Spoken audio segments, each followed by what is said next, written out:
রাত তখন 12:30। গ্রামে দাদার পুরনো বাড়িতে একা ছিল তুষার।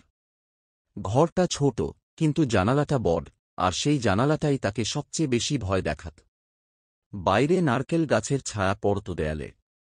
হঠাৎ ঠক ঠক ঠক করে শব্দ হল। তুষার ভেবেছে বাতাসে ডাল লেগেছে, কিন্তু শব্দটা ছিল ঠিক যেন কেউ আঙুল দিয়ে জানালার কাঁচে টোকা দিচ্ছে। সে সাহস করে পর্দা সরিয়ে দেখে কেউ নেই। 5 মিনিট পর আবার একই শব্দ, এবার আরও জোরে। তুষারের বুক ধক করছে।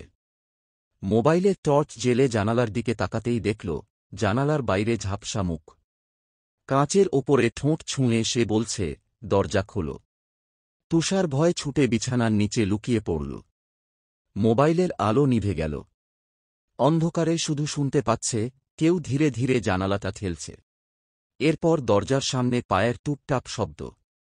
কিছুক্ষণ পর নিস্তব্ধতা। সকাল হলে তুষার দরজা খুলে দেখে পুরো বারান্দা ভেজা। কিন্তু সারা রাত বৃষ্টি হয়নি। মাটিতে কেবল একটা হাতের ছাপ, লম্বা, অস্বাভাবিক বড় আঙুলের। গ্রামের লোকজন বলে ওই বাড়ির জানালার কাছে রাতে নাকি এক মৃত মেয়ের আত্মা ঘুরে বেড়ায়, অপেক্ষা করে কারও দরজা খুলে দেওয়া।